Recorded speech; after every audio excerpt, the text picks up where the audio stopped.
Supreme court के द्वारा दिए गए जजमेंट के बाद एनआईओएस डीएलएड अभ्यर्थियों की मुश्किलें बढ़ती जा रही हैं। ताज़ा मामला पश्चिम बंगाल से है, जहां कोलकाता हाई कोर्ट ने सुप्रीम कोर्ट के दिए गए जजमेंट के आधार पर एक ऐसा ऑर्डर पास किया है जिस ऑर्डर से एनआईओएस अभ्यर्थियों को झटका लगा है। और उसी का नतीजा आप स्क्रीन पर Kaushik Das versus state of waste Bengal नाम का एसएलपी देख रहे हैं। इस एसएलपी में क्या कुछ है और कोलकाता हाई कोर्ट ने एनआईओएस के बारे में क्या ऑर्डर पास किया है, तमाम बिंदुओं के बारे में इस वीडियो में बात करूंगा। वीडियो के अंत हिस्से तक बने रहें। आप देख रहे हैं कुमुद ऑफिशियल। मेरा नाम कुमुद है, एक कानून का विद्यार्थी और एनआईओएस कैंडिडेट होने के नाते मेरा फर्ज है कि अपने लोगों के बीच में सही और सटीक जानकारी पहुंचा सकूं। हाई कोर्ट के किसी ऑर्डर या जजमेंट में अपने अनुकूल सुधार करने के लिए सुप्रीम कोर्ट में एसएलपी लगाई जाती है। इसी कड़ी में कौशिक दास ने यह एसएलपी लगाया है, जिस एसएलपी के अंतर्गत कोलकाता हाई कोर्ट के द्वारा 30 नवंबर 2023 को पास किया गया एक ऑर्डर है, जो कि ऑर्डर एनआईओएस डीएलएड के खिलाफ है। आप देख सकते हैं कि यह ऑर्डर एनआईओएस के जजमेंट आने के 2 दिन बाद का है, जिसे अभिजीत गंगोपाध्याय के बेंच ने पास किया है। इस ऑर्डर को इस एसएलपी में आप देख सकते हैं कि चैलेंज किया गया है।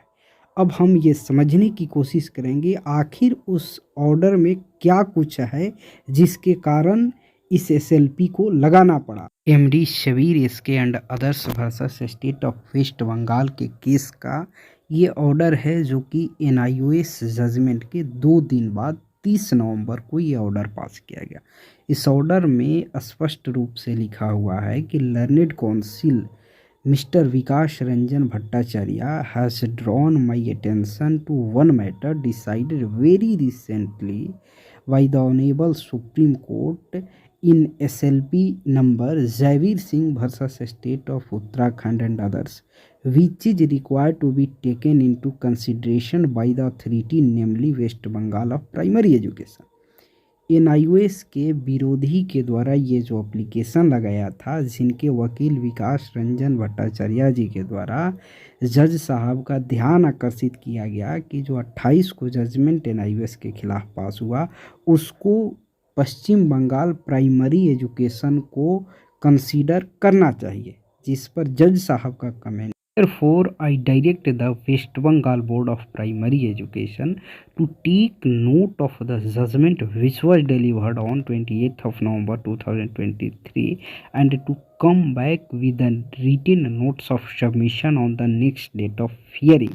यानी जज साहब ने वेस्ट बंगाल प्राइमरी एजुकेशन को निर्देश दिया है कि जो 28 नवंबर 2023 को जजमेंट पास किया गया था, उसे संज्ञान में लेते हुए आप अपना रिटेन हलफनामा कोर्ट में पेश करें, वो भी इस सुनवाई से, अगली सुनवाई से पहले लिखित रूप में पेश करें, जिस पर वेस्ट बंगाल प्राइमरी एजुकेशन के किसी रिस्पॉन्सिबल अधिकारी का हस्ताक्षर होना चाहिए। पूरे विवाद में एनसीटी सबसे बड़ा अथॉरिटी है, इसलिए एनसीटी को भी ये निर्देश दिया गया है कि जो 28 नवंबर को एनआईओएस के खिलाफ जजमेंट पास किया गया, उसके रिगार्डिंग एनसीटी क्या कुछ सोचती है, उसका क्या स्टैंड है, उसे 4 जनवरी को अगली सुनवाई जो होने वाली है, उसके पहले एनसीटी भी लिखित रूप में कोर्ट में प्रस्तुत करे।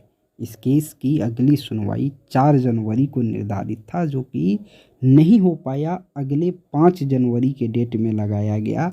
संविधान के अनुच्छेद 141 के अधीन कोई भी हाई कोर्ट सुप्रीम कोर्ट के किसी भी ऑर्डर को मानने के लिए बाध्यकारी होता है।